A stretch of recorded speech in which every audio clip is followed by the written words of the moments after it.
First case we'll hear is Cioca versus Rumsfeld, and Ms. Burke, when you're ready.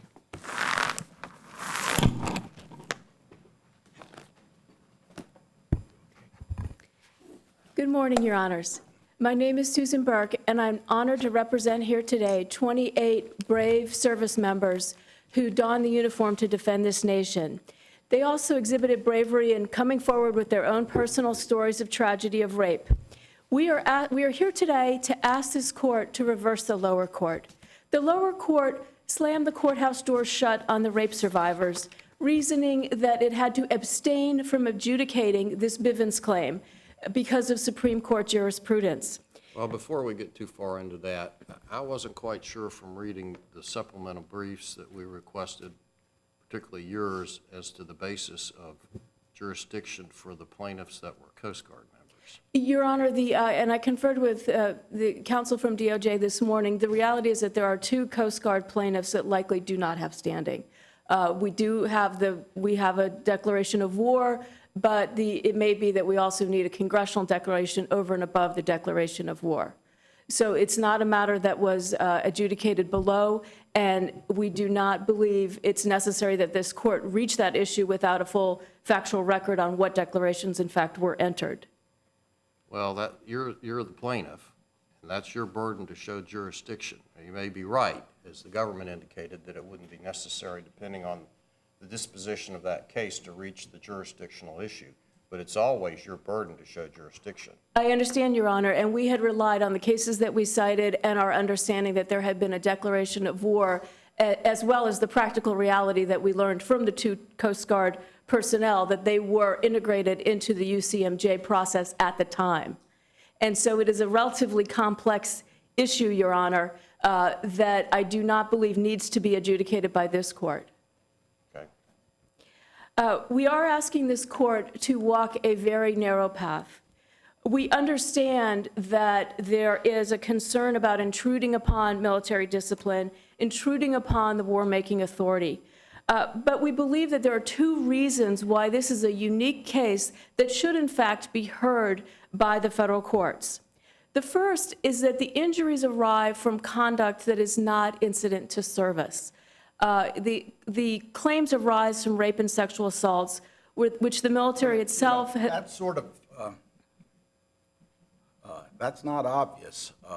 The military is addressing it as a military problem. The president met yesterday with all the military personnel seeking to solve the problem. They have people appointed in the military who are assigned the task of resolving the problem, and they have procedures addressed to the problem. So they obviously believe that sexual misconduct is a problem of the military that has to be resolved by the military. And it's a little bit difficult to argue that because somebody commits a sexual assault on a woman, which is not authorized by military conduct, but he's in the military and they're both in the military performing service, who else to take care of it? You want the civilians to go into the various barracks and plants and say, Sergeant, you should have done this, or I mean, you're talking about your remedy is to investigate, to prosecute, to provide judicial remedies and institutional reforms. No, Your Honor. That's your relief. No, Your Honor, it is in fact a military problem, and the military is indeed grappling with solving it. The reason why there's a Bivens claim in this unique circumstances is that it is clear that this is an issue in which the civilian control over the military, namely members of Congress, did not simply defer the resolution of the problem to military leadership. Instead, Congress, recognizing that military leadership had failed to solve the problem, acted.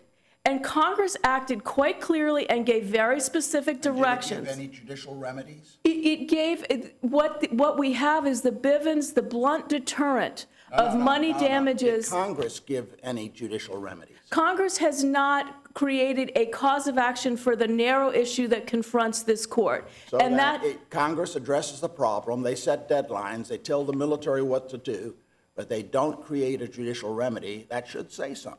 Well, Your Honor, the reality is that we cannot fault Congress for not creating a judicial remedy Faulting them, to. it's a question what they intended to do. But the reality is what they intended is what would happen in the normal course, which is that the secretaries of defense would do what they were told to do and implement the congressional directives. So what we're dealing with here is a very unique intersection of top-level civilian secretaries of defense ignoring the directives of Congress that was attempting to solve a problem which admittedly needs to be solved by the military, but is not the type of problem that is actually incident to military service.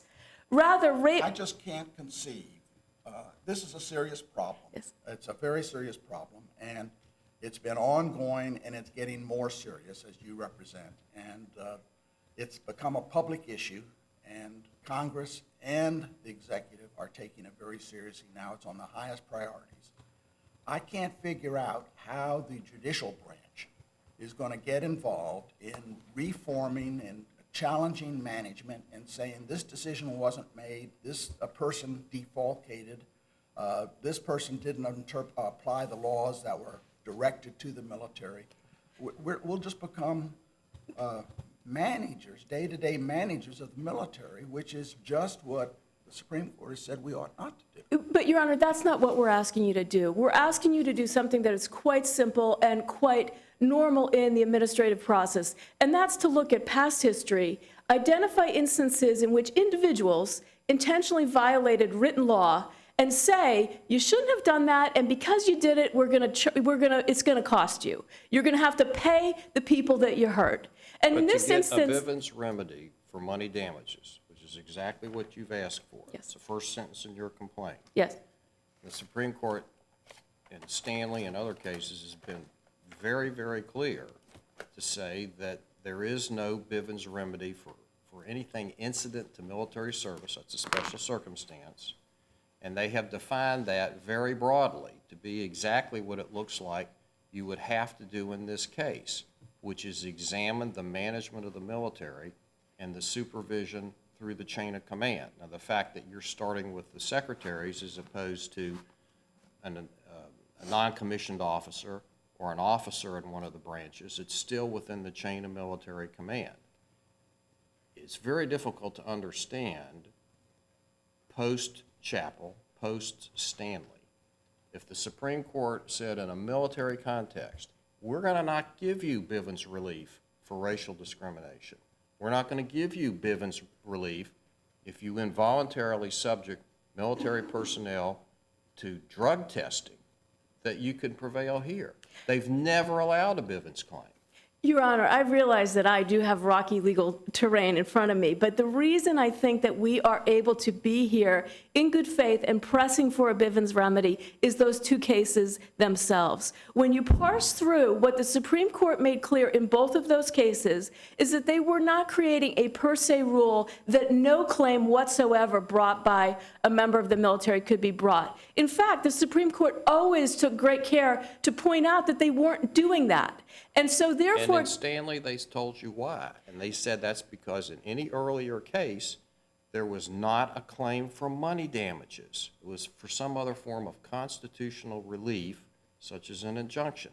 You're not asking for that. You want money, and they've said in Stanley, among other cases, you can't have money. The reality is that money damages are the least intrusive remedy, and that's why we're seeking them. And Stanley actually is a very important case for us because it parsed through whether or not the conduct at issue, the administration of the LSD without consent, was incident to service. And I would note that there was a judicial finding by the lower court that it was, in fact, given, the LSD was given for a military purpose. It served a military mission, it had a military function. And for that reason, the court said, had they not already conceded that issue, we would have to adjudicate on the facts whether it was incident to service. How do you rationalize the claims about racial discrimination? Well, Your Honor, there what we're dealing with is something that is further afield from what we have here, because there you're talking about the day-to-day operations of the military and the giving of orders on a day-to-day basis. What we're asking the court to look at here is far more narrow. It is whether two men who were in charge intentionally ignored the law, what Congress had directed them to do. Congress was not silent here. Congress said, this is a problem, the military needs to fix it. We have our own views. See, that's precisely the problem. Congress did get involved and did assign responsibility and did issue directions, but it did not involve the third branch. It directed that to the military, and you're saying that these executives of the executive branch didn't obey or didn't follow what Congress told them they had to do.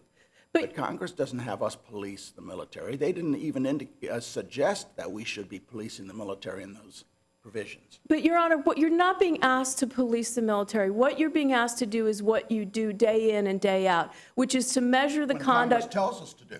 Which is to measure the conduct of people to see whether they're doing what Congress told them to do.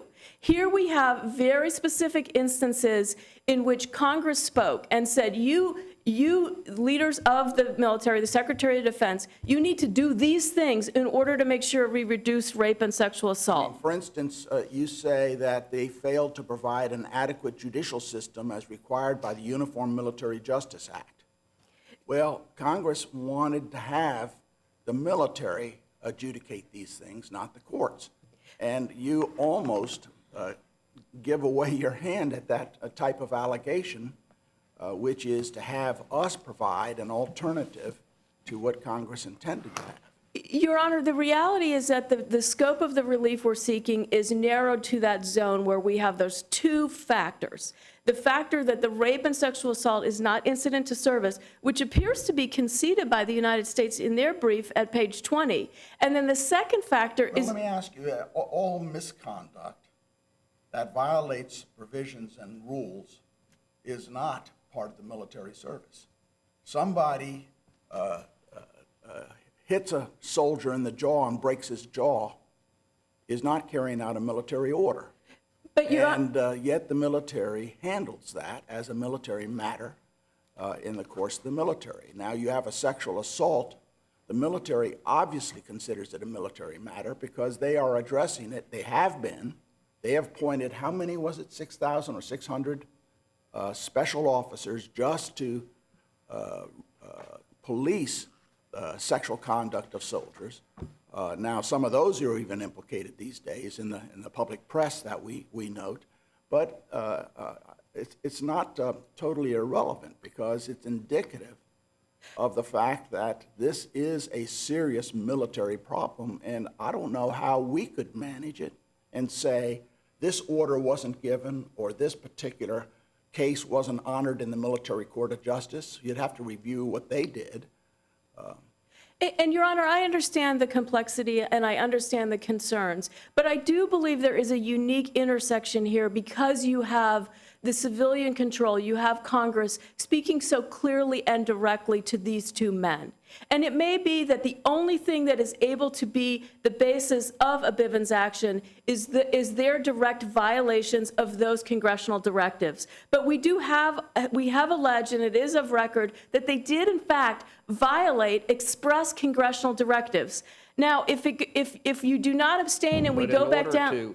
In order to prove your case, you would have to depose, do discovery on any number of military personnel up and down the chain of command from the Secretary of Defense all the way down to the line officers who participated in the decisions. And that's exactly what the Supreme Court went through in Stanley and said, courts can't do this in the absence of affirmative direction from Congress. And it's been over 25 years since Stanley, and Congress has never given that direction. Well, Your Honor, I do not think the Supreme Court went that far. The Supreme Court made the point that it was not closing the courthouse doors to all claims by military members. And if that is not to be illusory, there has to be some set of circumstances that can undergird a Bivens action. And the Supreme Court, each time it has addressed this, has assured the men and women that wear the uniform. Just the opposite. every time Bivens comes up, they say, no, no, no. They haven't extended Bivens in a long time, and it looks like they may have even regretted extending it as far as they did. They'd much prefer to have causes of action created by Congress and have Congress tell us how to handle things if they want us in it. But the structure, even the structure of the Constitution, as you know, throws this all in the second branch, and they have a very complex system, discipline, of order, of adjudications, of review, investigations, and all of those things that you're attacking. And so you're asking us to review the internal military structure. Your Honor, what we're asking, I'm sorry, I see my time's up. Go ahead, May I you can respond? Sure. What I'm asking this court to do is not to slam the courthouse door shut, and instead It's not a slamming, it's a question of whether we should assert ourselves. Well, no, abstention is a prudential doctrine. I do believe that we have a unique set of circumstances where we have discrete acts by two human beings, two individuals. They were told what to do to ameliorate this terrible problem, and they didn't do it. And a lot of people were hurt because of that. How do you know they didn't do it? It actually is, it's knowable, it's what we've alleged, and many of these things are all of public record. So, for example, Secretary Rumsfeld was supposed to appoint the commission. He didn't do it. Secretary Gates was supposed to take a series of steps. He didn't do it. It will not require much discovery at all because it's all already on public record. So you want us to command them to appoint a commission?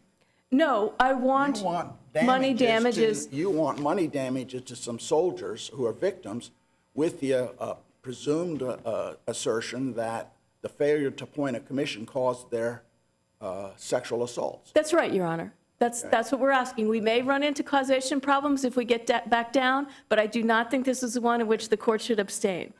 Okay. Thank you, Ms. Burke. Mr. Sturgill?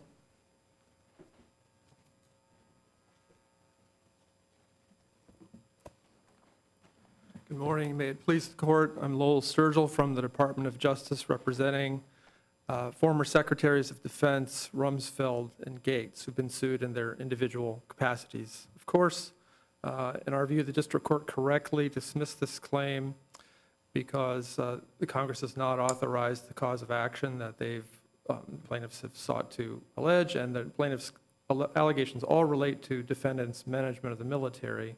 And the Supreme Court and this court have made it clear that a Bivens remedy for damages is not appropriate when a plaintiff makes those sorts of allegations. The district court in the District of Columbia recently dismissed a similar case for the same reason as Judge Amy Jackson's ruling in the Clay case, which we sent in a Rule 28J letter. Obviously, this is a serious problem, sexual assaults in the military, as the court has discussed. And as we've known from just reading the papers recently, Congress and the President are involved right now. Looked like that meeting was pretty high level. They allowed some photographing of the meeting before it started, and they really, they must have had 30, 40 high-level military people around the table sitting with the President addressing only that problem. I believe it was the President and the Joint Chiefs of Staff Yes. and other high-level people. That's correct. I should have asked this of Ms. Burke, but are we missing any necessary parties here? Former Secretary Panetta is not joined, is that right? That's correct. Current Secretary Hagel was not. Are they necessary parties, or is that something that's ever come up? That has never come up. We've never raised the issue, and they have not either, so I don't know. I did want to make just a few remarks in response to what has just been discussed. And first of all, the plaintiffs allege that Rumsfeld and Gates violated specific statutory congressional requirements. And when you look at that, there are really three claims. Two of their claims are that Rumsfeld and Gates missed congressional deadlines for doing certain things. It's not that they didn't do something, the military didn't respond. It's just that they didn't do it in the times that Congress had prescribed. And there's been no indication there's ever been a Bivens remedy for when an agency happens to miss a deadline. And unfortunately, that happens a lot because Congress, of course, is right and well to be trying to set deadlines for when things should happen, but it's the president and the executive branch that has to implement that, and sometimes it's not as easy to meet those deadlines as possible. So I think that, if the reality were that the head of a department... Are you aware of any case where the third branch has directed cabinet members to obey deadlines that Congress gave to cabinet members for carrying out cabinet functions? I'm not, and I would say even if there were such a case, again, this is a Bivens case. If plaintiffs wanted to bring an APA cause of action Yes. for an injunction like that, that would be a different matter. But here, what they're asking, as you've discussed, is the courts for themselves to create a cause of action for damages that Congress itself has not authorized for these sorts of allegations. And the third claim was that I believe Secretary Rumsfeld, or I forget which one, directed an individual who Congress had subpoenaed to come and testify, not to come, and we haven't admitted that, but the reality is, again, that person actually did testify a couple of months later, and the military did send somebody to testify in response to that request. So again, you don't have a kind of situation where Congress has suddenly solved the problem and instructed the president what to do, and then the military hasn't responded. These are just sort of investigations and, you know, at the most, failure to meet deadlines.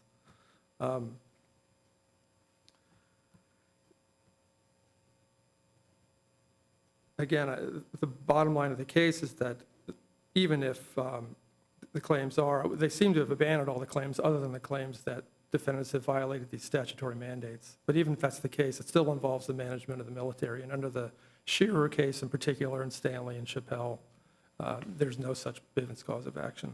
If there are no other questions, we would ask the court to affirm. All right, thank you, Mr. Sturgeon. Ms. Burke?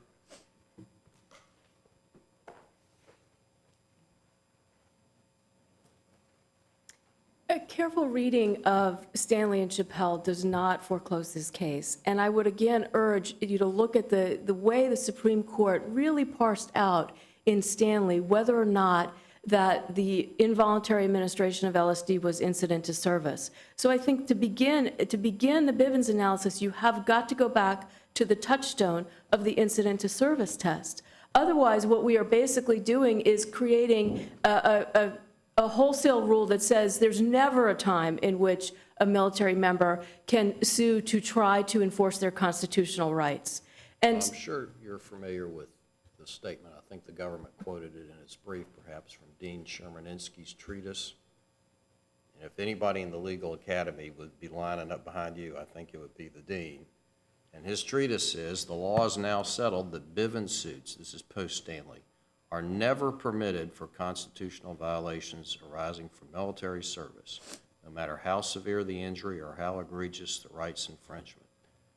I take it you would disagree. well, Your Honor, in fact, I did meet with the dean, and he is philosophically behind us, because what is perceived to be the effect of those decisions is not what they should be. And we're here asking you to use your power to honor the service of these people, to take a hard look at what the law should be and go in that direction. We do not believe you're foreclosed from doing so by the Supreme Court jurisprudence. We think there's a little room, a little tightrope there that you're able to walk over, and the service members that have brought this case, with all their bravery in bringing this national problem to the attention of the nation, I would urge you to give serious consideration whether you can't weave your way through that thicket. Thank you very much. Thank you. Ms. Burke.